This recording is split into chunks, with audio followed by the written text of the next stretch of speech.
Let me just run through, as I said, I like newspaper headlines. Let me just run through the last week or so, and these all come from the Sydney Morning Herald. It was simpler to just go to one paper and get them. On the 25th of October, that's a little bit over a week or two ago, or 2 weeks ago, it says, end of credit boom sets sees new home loan costs ease.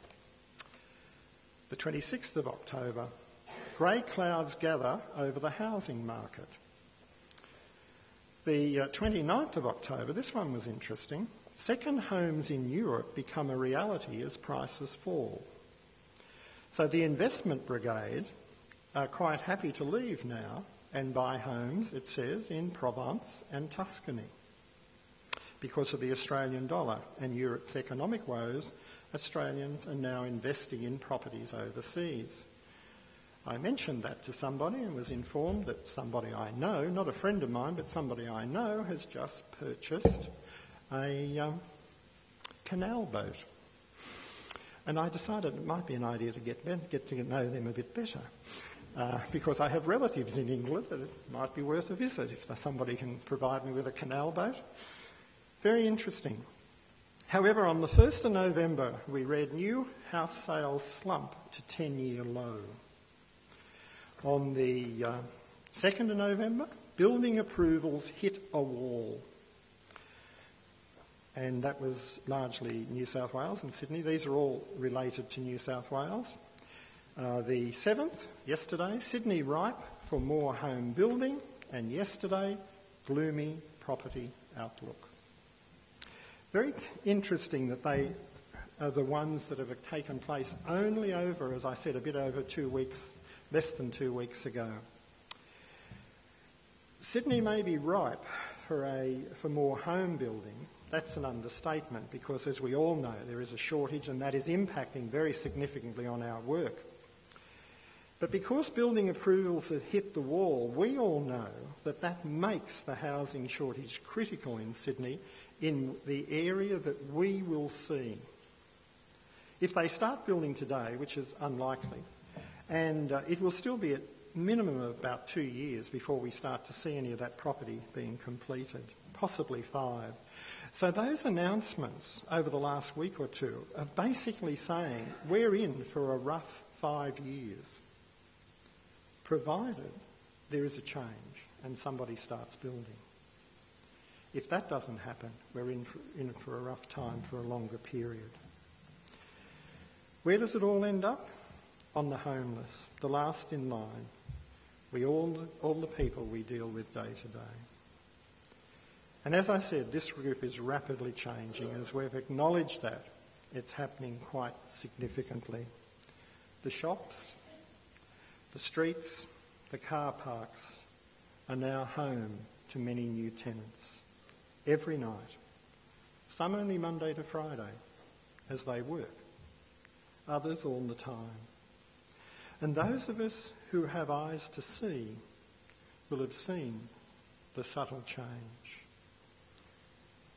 As I travel into the city, I generally have a fairly predictable routine as to where I park my car and the buildings and the meetings I go to. And largely I park my car in the Domain car park and walk across the Domain, and I have a few meetings in Macquarie Street and Phillip Street and so forth. And as I go to those meetings, there's been a change.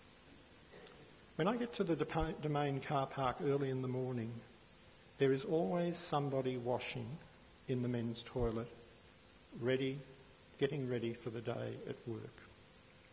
If I go later in the day and at night, there are men settling down for the night in the tunnels and in the roads and archways, in the verandas that some of those beautiful old sandstone buildings have around Macquarie Street.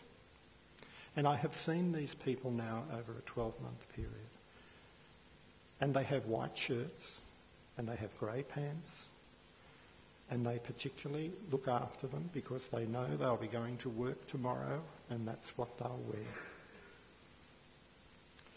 There's a lady who parks in the car park by a large municipal swimming pool. And that is her home. And each morning she hops up ducks into the swimming pool, has a wash, gets dressed, and goes off probably to work in Westfield. I was telling that story to some friends of mine, some friends who work in that marvellous area called the Golden Rainbow, I think it's called. It goes from about Macquarie Park out to Mascot. It employs an incredible high number of people in that area. It was one of the reasons the link between Parramatta and Epping was fairly crucial, because those people it needs to offer people in the western suburbs an opportunity of working in that area. Because those people have a lot of difficulty. If you want to work at Macquarie Park, it's not exactly easy to get to if you live in the western suburbs. And this friend of mine said, you know, I've been watching 2 cars in our car park, and I am sure those men live there Monday to Friday and go home at the weekends. Exactly the same thing happens in a very upmarket shop in its front porch area, where I have repeatedly seen 2 men who clearly are construction workers and live there Monday to Friday and go home at weekends. So our world is changing, and you and I see that. And I think it's important we keep seeing it, because the frightening thing is, in this room we are people who see. But I didn't always see.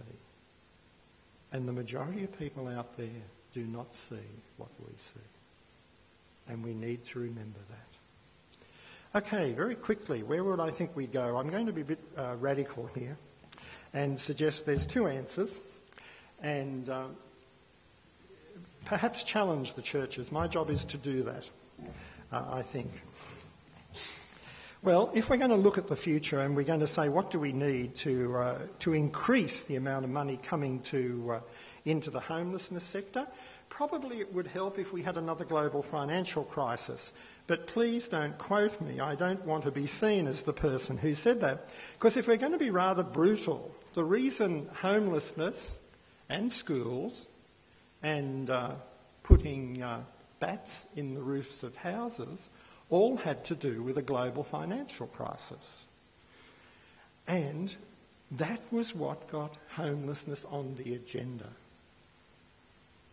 Very cynical, I'm sorry. Not normally like this. But I was thinking about it, and that, when I spoke to some friends, we all agreed it had a lot to do with it. However, I said before about the Productivity Commission, what we really need to focus on, and it needs to be a very key focus in our policy and so forth, we need to focus on productivity and show how we can stimulate the economy as we offer growth through the development of housing to these people. The second one is more radical. We need to get the churches to look at the problem with new eyes, or old eyes maybe. We need to go back to the future. The churches sector largely is a sector that did a lot of the driving. We drove schools, we drove hospitals, we drove aged care. There's a whole range of stuff that our sector actually drove and created, and then government came on board.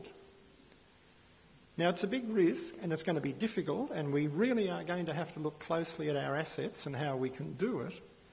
But I believe we have reached the point where we need to drive housing. Affordable housing as denominations, as churches. And I know it's not all Catholics out there. I've seen the list. I know who's here. I'm not talking to the Catholic Church. I'm talking to us all. Okay, we need to drive that agenda, and the best way to do it is to look at our assets and work out how we can use them better, and how, in particular, we can get them into community housing. You see, churches can help. Our role is to help you. We are funded by government, who are also here today, by the way, to promote and educate the churches in the development of affordable housing. Why? Because the government is not going to be possible to answer the whole question of homelessness. It needs help. It needs somebody to work with it, and we are ideally suited to do that. So that is fairly important. The problem is not going away. Our good Lord Jesus said to us, "The poor you will always have with you." Remember that. It's a good argument, because you're not going to be building something that won't be out of use in 10 years' time. There'll still be a need for it.